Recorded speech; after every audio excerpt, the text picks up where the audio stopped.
Welcome into yet another trends and reactions video, this time looking forward to week 14. I know that not all of you can watch every game, so this video is here to give you some instant fantasy analysis and future trends from every game. But before we get into it, I want to remind you to hit that subscribe button, like if you liked the video, and please leave a comment if you have any questions. We love to get that dialogue going. Saints versus Falcons. Taysom Hill continues to destroy Alvin Kamara's value. Kamara saw 3 targets this week, which is up from 2 last week and up from 1 the week before. Hey, so here's a trend.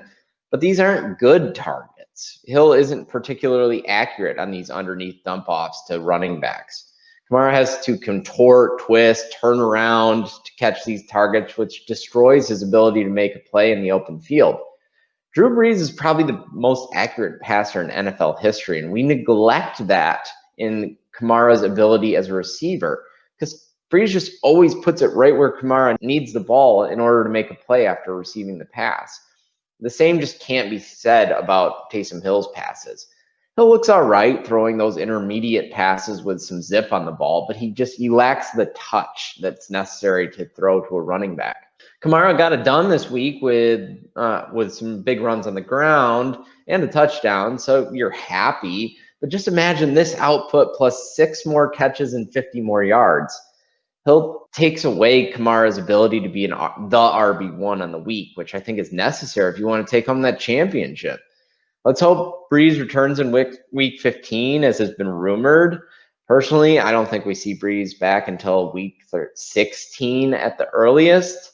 But the good news is Green Bay continues to keep pace with New Orleans to try and obtain that #1 overall seed in the playoffs. So the Saints will continue to have something to play for every week, rest of season. So maybe we see Brees back before we think. Jacksonville Jaguars versus the Minnesota Vikings. It really wasn't much to learn here. Adam Thielen's bizarre stint on the COVID IR list. I mean, did he have it or not? I still don't know. But nonetheless, him being on that list left him no worse for the wear. He still remains a threat to score a touchdown anytime they drive it into the red zone, just as he did this week. Browns versus Titans. I have not talked much about Corey Davis this year, so it's probably about time I recognize the really good year he's having. He came into the week wide receiver 23 overall, and he's certain to move up after his 11-catch, 182 yards, and 1 touchdown game. While part of me wants to write this off as an outlier game because Tennessee was down 38-7 at halftime, necessitating copious comeback passing, I'm just not going to do that. I think we're watching a rare 4-season breakout for a wide receiver. Remember, Corey Davis is a former top 10 overall draft pick. The trends for Davis suggest he's got consistent wide receiver 2 production. Surely you worry about a secondary option in an offense centered around Derrick Henry, but this week Henry looked tired to me. So I think the passing offense is going to have to be a factor the rest of the season. I guess all this rambling is just here to inspire your confidence in you that if you have Corey Davis, play him. Lions versus the Bears. There's just something about Danny Amendola's presence on the field that makes Matthew Stafford a better quarterback. It's hard to quantify, but he just doesn't seem to panic as much in the pocket, knowing that his safety blanket is always available if things go awry. Some of the most competent throws that Stafford makes go to Amendola. I'm talking about those highlight film, tiny window throws that just make your jaw drop. Amendola's crossing routes also attract quite a bit of safety attention, thereby opening up a bit more space for Marvin Jones. That was reflected this week in his big day. Like I predicted last week, not much changed for the Lions offensively with the coaching change. So I really believe that the Lions' improved offensive performance this week stemmed from healthy personnel more than the coaching change. That said, the entire team played pretty inspired in the second half under the new coaching regime because, trust me, the players really hated Matt Patricia. They hated him. But I can't quantify this effort or hate or motivation. So I'm just going to kind of use this as something to note. Plus, this might be a 1-week motivational blip because this win might erase the memory of Matt Patricia pretty quickly. And more importantly, it was somewhat frustrating to watch the Bears give Cordero Patterson 12 touches in a dream matchup for David Montgomery.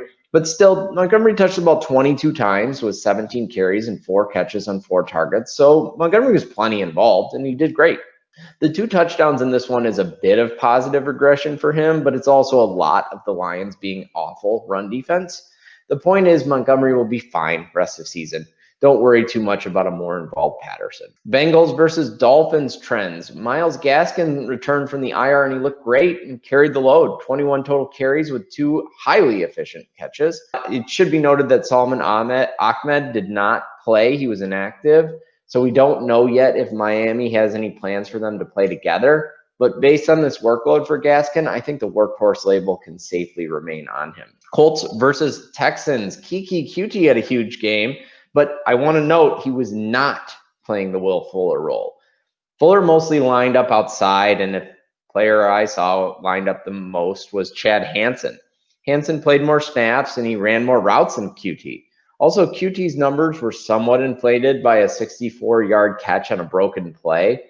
QT did see 2 more targets than Hansen, but I think Hansen has the bigger chance of filling the Will Fuller role. Watson does seem to like QT in the end zone, so I guess there's that. But I think it'd be a savvy move to put in a $1 bid on Hansen while the rest of your league tries to blow their budget on Kiki QT.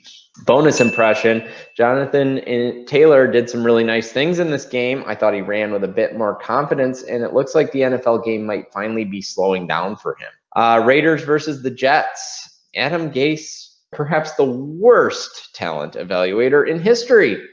Ty Johnson and Josh Adams both looked spectacularly efficient, and yet Frank Gore has been trudging along as the starter for weeks. Ty Johnson was a player that the Detroit Lions gave up on, a historically horrible rushing team. So a guy who can't play for the Lions still looks like a revelation compared to Frank Gore. And yet Frank Gore getting 12, 15 carries a game. My God, Adam Gase. Regardless, the Raiders were in a complete tailspin as a team coming into this one. So I think the rushing output for the Jets is a bit of an anomaly. I'm not paying a dime of fab for any Jet, and I would never recommend that you do the same. That is, of course, unless you're in some crazy deep league or something. And if you are, Johnson would be the pickup over Adams for what that's worth. Giants versus the Seahawks. I told you before that the Giants are a better defensive team than you probably think. But nevertheless, Russell Wilson looked bad and probably would have against any NFL defense. Now, this isn't a let Russ cook situation. He threw the ball 43 times. He had plenty of opportunity.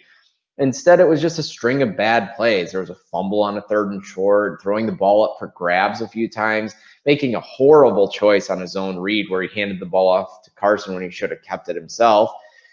He was laying out his wide receivers. I mean, Tyler Lockett nearly got concussed. And he just was generally holding the ball too long in the pocket. I will note that his 1 interception wasn't his fault, but he probably should have had another interception or 2 on some of his other questionable throws. Sadly, this is a trend. Russ has been mediocre for weeks now. He's QB 15 since week 10. I just don't think Russ is an auto start anymore. You have to play it week by week. Rams versus the Cardinals. The Cam Akers era has officially arrived. You love to see the 21 carries. You really love to see the 63% snap share. And best of all, you're ecstatic to see him score a 9-yard touchdown while carrying a linebacker on his back for 5 of those yards. He nearly scored a 2nd touchdown, but unfortunately he was stopped twice in a row on the 1, dampening his day slightly. Still, goal line opportunities are going to the rookie. So all arrows are pointing up for Akers. A bit more passing work would be nice, but he did gain 22 yards on his only target. So clearly he has the talent to be involved in that role. He might have had more targets, but I think that Sean McVay doesn't fully trust him in the pass blocking role, at least yet. That role firmly belongs to Malcolm Brown. Still, I'm really excited for Akers' future. He's a player I really liked during draft season. All right, one more bonus impression for the day. Kyler Murray salvaged his day with 3 touchdown passes, but he threw for less than 200 yards in his 2nd straight game since his shoulder injury. The Rams are a really strong defense, but this is not a good trend. Patriots versus the Chargers. Damian Harris continues to underwhelm me. Gets a lot of carries, but he almost never breaks a tackle. He rarely catches a pass, and he rarely scores. He gets what's given to him and no more. The Patriots' offensive line is pretty good, so what's given to him is a lot. But I think there's a reason that he isn't the Patriots' short yardage runner or goal line back. Although I should mention that he was on the field for several of Cam's short yardage runs and both of his touchdowns. But it's Cam who's getting those carries. More importantly, I think there's a reason why Sony Michel is getting worked back into the mix. He had 10 carries this week and 33% of the snaps. I think this timeshare likely gets more cloudy before it gets more clear. Bonus impression here as well. Justin Herbert will not be the first or the last rookie to see ghosts on the football field when playing a Bill Belichick defense. Don't panic about him. Or Keenan Allen or Austin Eckler. This was just Bill Belichick being the savvy old veteran and making a rookie panic. Eagles versus the Packers. Oh, God, I hate that I have to talk about the Eagles, but here goes. All right, explain this one to me. The Packers are by far the worst run defense in the league, and yet Miles Sanders only saw 10 carries. 10! Oh, and 5 of those carries occurred on the first drive of the game. How does this happen? It's not like the game was out of hand. The score was 3-0 at the end of the first, 7-3 in the mid-second. Philly had 3 straight first-half drives where Miles Sanders never touched the ball. To me, that's inexcusable. The Sanders running plays were not particularly effective, but you can't just abandon your best player after one drive, not against the league's worst run defense. Whatever. I guess the biggest storyline from this game is that Carson Wentz got benched for Jalen Hurts, who wasn't much better. I mean, he threw for a few more yards, but he only completed 5 of 12 passes. Hurts did throw a nice deep ball to Jalen Reagor and a deep touchdown pass to Greg Ward, but this wasn't exactly a varsity blues situation where the backup quarterback just turns out to be awesome. I'm tempering my excitement. All right, last matchup of the week, we got the Broncos versus the Chiefs. Tim Patrick's overall stat line, 4 catches for 44 yards, is somewhat underwhelming, but he was a priority target near the end zone, which led to 2 touchdowns. The Broncos had 2 plays specifically drawn up for him when they reached the end zone, and they both worked. Normally, that'd be really exciting. In this offense, it's probably less appealing, but I think it's noteworthy. All right, thanks for watching. Again, I'm Nate Henry. You can follow me at Nate Henry FF on Twitter, and please hit me up with any questions. See you next week.